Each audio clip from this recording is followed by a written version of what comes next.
Salam. Kurang keras. Salam. Mantap ya. Baik Bapak Ibu dan saudara-saudara sekalian, pagi hari ini kita akan berbicara tentang dasar hidup orang percaya. Ya. Saudaraku, ketika seseorang memahami tentang dasarnya, maka orang itu akan sulit, ya, dan tidak akan bisa meninggalkan Tuhan sebagai orang yang percaya. Kekristenan itu adalah sebuah rahmat daripada Tuhan. Jadi bukan sekedar agama, tetapi kekristenan itu sesungguhnya adalah penjabaran praktek hidup bagi orang yang percaya kepada Tuhan. Ya. Nah, kita akan baca dalam Injil Matius pada pasal yang ke-16 ayat 13 sampai dengan ayat yang ke-20. Ayat ini adalah sebagai dasar iman orang percaya. Kalau kita memahami ayat-ayat yang ada di dalam pasal ini, saudara-saudara yang kasih, maka kita tidak akan tinggalkan Yesus, maka kita tidak akan tinggalkan kekristenan apapun yang terjadi di dalam hidup kita. Ada begitu banyak orang tinggalkan kekristenan, orang tinggalkan Yesus itu oleh karena masalah ekonomi, oleh karena masalah pendamping atau jodoh, oleh karena masalah dan masalah yang lain, saudara-saudara. Ya. Lalu kemudian bagaimana dasar kekristenan itu yang benar? Atau sebagai orang percaya, kita baca, kita bangkit berdiri, dan secara responsoria saya akan bacakan ayat-ayat yang ganjil dan Bapak Ibu sekalian ayat yang genap. Lalu kemudian ayat genap terakhir seperti biasa kita akan baca bersama. Bangkit berdiri, tanda hormat kita terhadap pembacaan firman Tuhan. Sekali lagi, Matius 16 ayat yang ke-13 sampai dengan ayat yang ke-20. Judul yang ada di dalam Alkitab adalah pengakuan Petrus. Ya, pengakuan Petrus. Setelah Yesus tiba di daerah Kaisaria Filipi, dia bertanya kepada murid-muridnya, kata orang, siapakah anak manusia itu? Jawab mereka, ada yang mengatakan Mesias, ada juga yang mengatakan Elia, dan ada pula yang mengatakan. Jawab mereka, ada yang mengatakan kepada mereka, tetapi apa katamu? Siapakah katamu? Siapakah aku ini? Maka jawab Simon Petrus, Bapak adalah Mesias, anak yang hidup. Kata Yesus kepadanya, berbahagialah engkau Simon bin Yunus, sebab bukan manusia yang menyatakan itu kepadamu, melainkan Bapakku yang di surga. Dan aku pun berkata kepadamu, engkau adalah Yesus, di atas masa ini, aku akan mendirikan jemaatku, dan kamu mau tidak akan menguasainya. Kemudian akan kuberikan kunci kerajaan surga. Apa yang kau ikat di dunia ini akan terikat di surga, dan apa yang kau lepaskan di dunia ini akan terlepas di surga. Sama-sama. Lalu Yesus melarang murid-muridnya supaya jangan memberitahukan kepada siapapun bahwa Ia Mesias. Amin. Silakan duduk. Ya. Jadi saudara-saudara yang kasih, ini adalah sebuah pengakuan daripada seorang murid Yesus, namanya Petrus. Ya, kita lihat Petrus, saudara yang kasih, ketika sebelum mengadakan pengakuan, Yesus itu adalah Mesias, Yesus itu adalah orang. Ketika orang tidak memahami itu, dasar itu, saudara-saudaraku yang kasih, maka hidupnya akan dibimbangkan dengan keadaan, dengan situasi. Ya, Petrus, sebelum dia menerima pernyataan karunia Roh Kudus, sebelum Petrus dipenuhi oleh Roh Kudus, saudara-saudara yang kasih, apa yang dialami, apa yang dilakukan oleh Petrus sebagai dasar orang yang percaya. Ternyata tidak semua orang Kristen, tidak semua orang yang menyembah Yesus itu adalah Tuhan, itu meyakini dasar yang teguh ini, dasar yang benar ini. Kristen ya Kristen, agamanya Kristen, KTP-nya Kristen, yang minggu dia beribadah. Namun, saudara-saudara yang kasih, apakah betul kita sudah mempunyai dasar yang kuat? Petrus yang hari-harinya bersama dengan Tuhan, kalau ibaratnya sekarang, yang hari-harinya beribadah kepada Tuhan, setiap minggu beribadah kepada Tuhan, ataupun katakanlah melayani Tuhan, saudara-saudara yang kasih, itu bukan jaminan bahwasanya dia itu sudah benar dasarnya. Tapi ketika orang yang rajin beribadah, ketika orang yang melayani, minimal dia sudah sedikit memahaminya. Ya. Nah, bentuk pemahaman yang benar itu melalui proses. Petrus juga melalui proses, saudara yang kasih. Kurang apa sebetulnya Petrus bersama dengan Tuhan? Tapi oleh karena situasi, tapi oleh karena kondisi di mana tatkala Yesus dianiaya, tatkala Yesus dicemeti, dicambuk, saudara-saudara yang kasih, itu adalah situasi yang mencekam, itu adalah situasi yang menakutkan. Dalam situasi yang seperti itu mempengaruhi pola pikir daripada Petrus. Ya, sehingga ketika Petrus ditanya oleh anak kecil, ketika Petrus ditanya oleh perempuan biasa, bukan pegawai, bukan pejabat, dia katakan, bukankah engkau bersama dengan Yesus itu? Dia katakan begini, saudara-saudara yang kasih, dalam satu malam berapa kali menyangkal Yesus? Ya.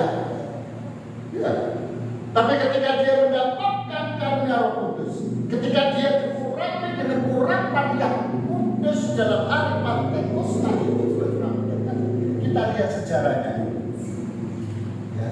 Benar-benar pengakuan Petrus itu tulus, dan benar-benar Yesus memberikan kekuatan bagi dia untuk mengalami banyak hal, saudara yang kasih.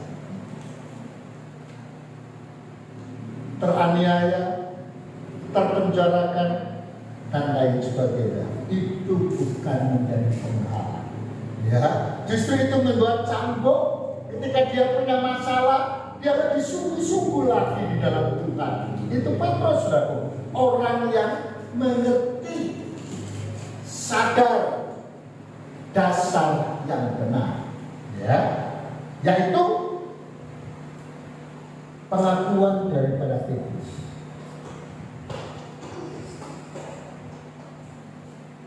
Karena itu ketika Tuhan bertanya kepada orang-orang, saudara-saudara yang kasih, itulah sebabnya pernyataan di sini.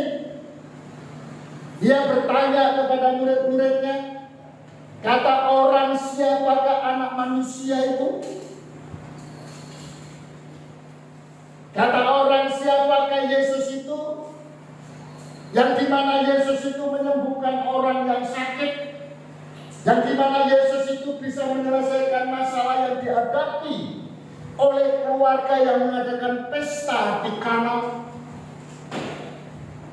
yang tidak ada anggur, dan Tuhan adakan dari air biasa menjadi air anggur yang punya kualitas terbaik. Sehingga semua yang hadir pada saat itu, para undangan yang hadir pada saat itu, yang terlambat datang, dia berpikir pasti akan minum anggur yang kualitasnya rendah. Karena itu yang memang berlaku, saudara, di dalam sebuah pesta kala itu. Maka di awal-awal anggur yang paling bagus, ya, setelah yang paling bagus kurang bagus. Ya. Dan selanjutnya terakhir yang tidak bagus. Tapi beda. Ketika keluarga ini di dalamnya ada Yesus, dan ketika berseru kepada Yesus, maka air anggur itu yang terbaik terus sampai pesta itu selesai. Lalu ketika Yesus bertanya, siapakah aku ini? Maka mereka berkata, Tuhan, kata orang, mungkin orang-orang yang di Kana dan telah melihat mujizat Tuhan, air anggur itu sudah putih. Kata orang, mungkin orang-orang yang ada di Kana itu berkata,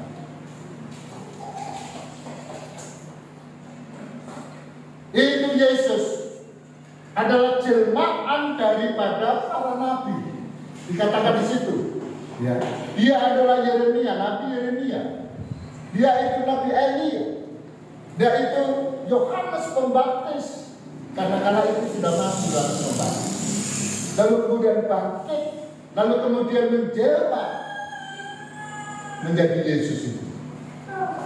Saudaraku, mengapa? Karena orang berpikir apa yang dilakukan oleh Yesus begitu ajaib, seperti yang dilakukan oleh para nabi.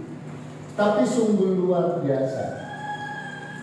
Ketika Tuhan katakan, kalau menurut kalian, kalau menurut kamu, siapakah aku?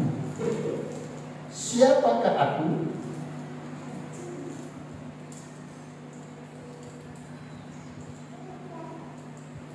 Jawab mereka. Ada yang mengatakan Yohanes Pembaptis, ada juga yang mengatakan Elia, dan ada pula yang mengatakan Yeremia atau salah seorang daripada nabi. Lalu Yesus bertanya kepada mereka, tetapi apa katamu? Siapakah aku ini? Suatu yang kasih. Petrus tampil terdepan. Dan apa yang dikatakan oleh Petrus? Engkau adalah Mesias, anak Allah yang hidup. Engkau adalah Mesias. Engkau adalah Sang Juru Selamat. Hanya engkau yang bisa menyelamatkan umat manusia. Mengapa? Karena engkau sendirilah yang adalah Allah, Sang Pencipta langit. Saudara-saudara yang kasih, pernyataan ini menyatakan iman yang sesungguhnya. Tidak ada penolong yang lain selain daripada Yesus, selain daripada Mesias. Nah, kalau tidak ada penolong yang lain, harusnya tidak ada orang Kristen yang pergi ke dukun. Tidak ada orang Kristen yang pergi kepada orang pintar. Seperti yang biasa mendengar kesaksian langsung dari seorang sahabat ketika melayani diskusi dengan anak muda. Seperti yang kasih. Maka ibu ini berkata, mengapa ibumu yang sakit itu dibawa pulang ke kampung, lalu kemudian dibawa ke dukun? Ibunya Kristen, orang tua dari ibunya, artinya kakek neneknya anak muda ini, itu semua adalah Kristen. Dan dia sendiri, ibunya juga Kristen, dia sendiri Kristen. Bayangkan, orang sakit di Medan dibawa ke kampung, ke dukun. Lalu apa kata anak muda? Tadi, ibuku tidak dibawa ke dukun, ya, hanya dibawa ke tempat orang pintar. Halo Bapak Ibu dan saudara sekalian, dukun dengan orang pintar, apa bedanya?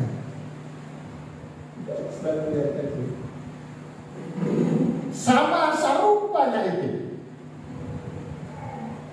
zaman yang membedakannya. Kalau zaman dulu dikatakan dukun, kalau sekarang dikatakan orang pintar, supaya mengelabui orang percaya. Karena ketika berkata tentang dukun, maka sontak lalu orang berpikir tentang okultisme, tentang berhala, tentang hubungan dengan roh-roh yang bukan daripada Tuhan. Itu dukun. Tapi kalau orang pintar, orang akan berpikir, ini pintar mengobati. Pintar. Tapi masalahnya adalah caranya sama. Sudah kelihatan. Mungkin bentuknya berbeda, tapi pada intinya tetap sama. Maka ibu ini itu sama-sama. Tak lama kemudian saya mendapatkan kata telah meninggal. Kasihan saya. Padahal rencana kami mau datang ke sana untuk mendoakan. Belum sempat ke sana, sudah meninggal dunia. Ya itulah iblis yang senantiasa ingin mempengaruhi hidup kita. Maka itu Bapak Ibu dan saudara-saudara sekalian, kita harus mempunyai landasan seperti Petrus punya landasan. Hanya Yesus, bukan yang lain. Kalau kita sudah tahu Yesus itu adalah penolong, Yesus itu adalah penyelamat, makanya kemanapun, situasi apapun, jangan minta tolong kepada yang lain, tapi minta tolong kepada Yesus. Saudara yang kasih, kita baca dalam 1 Korintus pada pasal 3 ayat 11. Satu orang bisa membacakannya dengan bangkit berdiri. 1 Korintus pada pasal yang ketiga ayat yang ke-11. Satu orang silakan baca dengan bangkit berdiri, suarakan dengan suara yang keras. Silakan.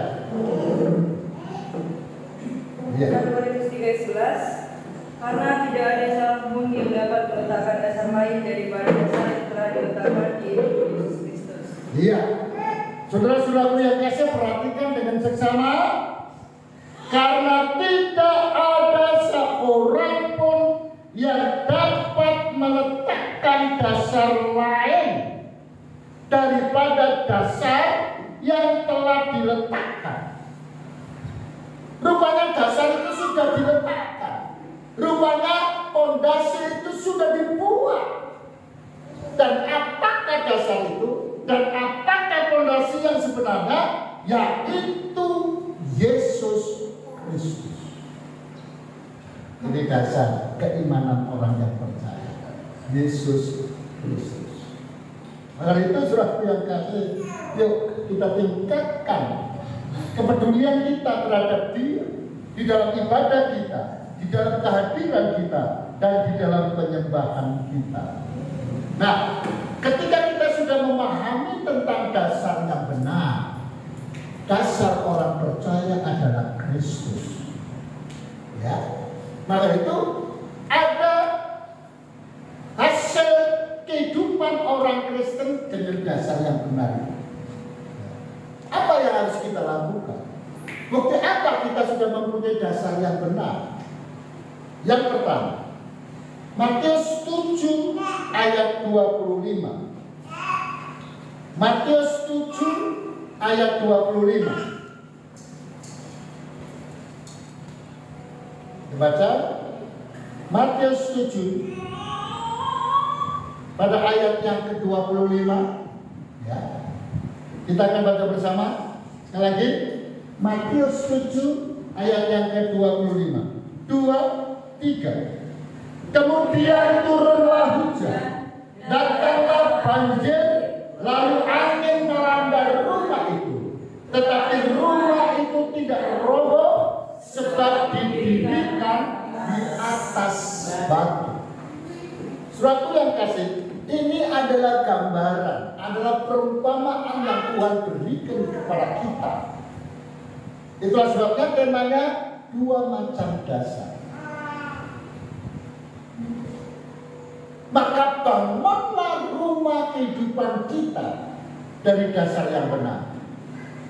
Karena ada dasar yang tidak benar. Makanya perumpamaan ini dua dasar. Karena ada dasar yang benar dan ada dasar yang tidak benar. Dasar yang benar itu didirikan di atas batu. Batu itu adalah sebuah kesatuan dari molekul-molekul ya, saudaraku yang kasih. Katakanlah batuan-batuan itu yang menjadi padat, menjadi satu kesatuan. Dan batu karang yang menjadi dasar itu adalah Yesus. Beda kalau kita baca seluruhnya dari ayat 24 sampai pada ayat yang ke-26, itu memberitahukan kepada kita 27 ya. Yang satu dasar itu dibangun dari dasar pasir. Ya, pasir itu juga bagian dari batu, tapi batu itu batu yang kecil-kecil. Batu yang tidak menyatu. Maka ketika bangunan itu ditiup angin, diterjang banjir, maka dia akan roboh. Maka dia akan mengalami kerusakan. Makanya percaya kepada satu batu itu adalah Yesus. Tapi kalau pasir itu banyak-banyak kepercayaan. Orang Kristen masih banyak yang percaya kepada perbudakan. Orang Kristen masih banyak masih percaya kepada ajaran nenek moyang yang sesuai dengan orang-orang Kristen masih banyak. Itu harus kita rombak, saudara. Ya, kita harus tinggalkan itu dan kita hanya mempercayai satu Tuhan saja. Karena Allah itu adalah Yesus. Ya. Yang kedua, Matius 16 ayat 18. Matius 16 ayat yang ke-18.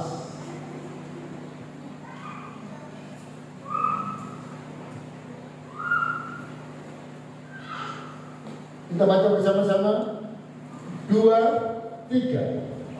Dan aku pun berkata kepadamu, hai kau adalah Petrus, dan di atas batu karang ini aku akan mendirikan jemaatku, dan alam maut tidak akan menguasai.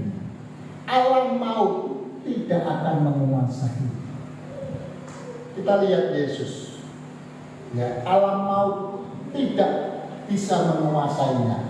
Ketika Yesus menjadi manusia yang tinggal di antara manusia dan mengadakan mempunyai keberadaan sama seperti kita, saudara yang kasih. Kalau dipukul kesakitan, saudara yang kasih. Kalau merasakan kesedihan, dia akan menangis, dan ketika merasakan kebahagiaan dia bisa tersenyum dan tertawa. Dalam keadaan manusia itu, dia mati karena dibunuh di atas kayu salib, lalu kemudian dibunuh, berada di dalam alam maut. Tapi dia adalah yang pertama, dia adalah yang sulung. Ketika dia benar, hanya Allah saja, hanya Bapa saja yang disembah, maka alam maut tidak bisa menguasainya. Sebab hari yang ketiga dia bangkit dari kematian.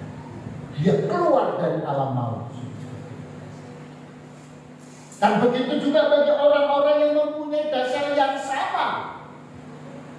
Iya, yaitu dasar kepada Allah, percaya kepada Allah yang sesungguhnya, yang namanya Yesus Kristus. Yang ketiga, Matius 16 ayat yang ke-19. Matius pada pasal yang ke-16 ayat yang ke-19, yaitu ayat berikutnya ya. Kita baca bersama. 2, 3. Kepadamu akan kuberikan surga. Apa yang kau ikat di dunia ini akan terikat di surga. Dan apa yang kau lepaskan di dunia ini akan terlepas di surga.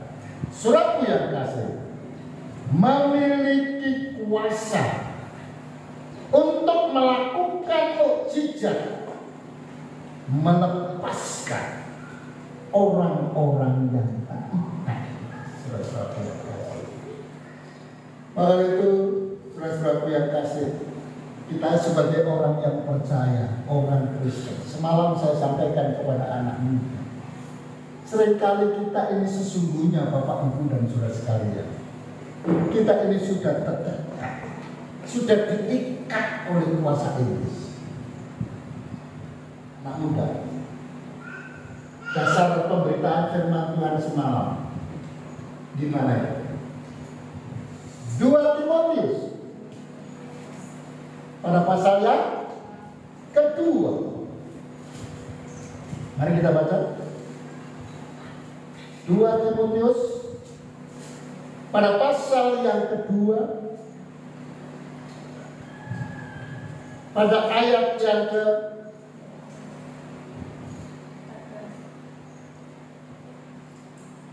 yang terakhir dalam perikop nasihat dalam menghadapi pengajaran sesat, yaitu pada ayat yang ke-26. 2 Timotius pada pasal 2 ayat yang ke-26. Saudara-saudara, mari kita akan baca bersama. 2, 3. Dan dengan demikian mereka menjadi sadar kembali karena terlepas dari jerat iblis yang telah mengikat mereka pada kehendaknya. Kalau saudara baca nanti di rumah, saudara-saudara yang kasih, dalam perikop ini nasihat dalam menghadapi pengajaran sesat, saudara-saudara yang kasih. Coba apa yang diajarkan di situ? Pada ayat yang ke-15, ya, inilah beberapa ajaran di sini. Ya, ayat 15. Ya, kita baca. 2, 3. Usahakanlah supaya engkau layak di hadapan Allah sebagai seorang pekerja yang tidak susah malu, yang berterus terang memberitakan perkataan kebenaran itu terus, tetapi hindarilah apa? Yang kosong, omongan yang kosong. Saudara-saudaraku yang kasih, dan yang tidak suci, yang hanya menambah kefasikan, munafik ini. Ya. Terus perkataan mereka menjalar seperti penyakit kanker. Saudara-saudaraku, ini adalah ikatan daripada iblis. Di antara mereka termasuk Himeneus dan Filetus yang telah menyimpang dari kebenaran dengan mengajarkan bahwa dan seterusnya. Iya. Kebiasaan buruk itu dilakukan bukan sebagai rasa dosa, tapi itu dilakukan dengan kesadaran. Berbohong, mencuri, dan lain sebagainya. Bukankah di negeri ini tidak ada sekolah yang mengajarkan itu yang namanya berbohong, itu yang namanya mencuri, itu yang namanya narkoba dan lain sebagainya. Mulai dari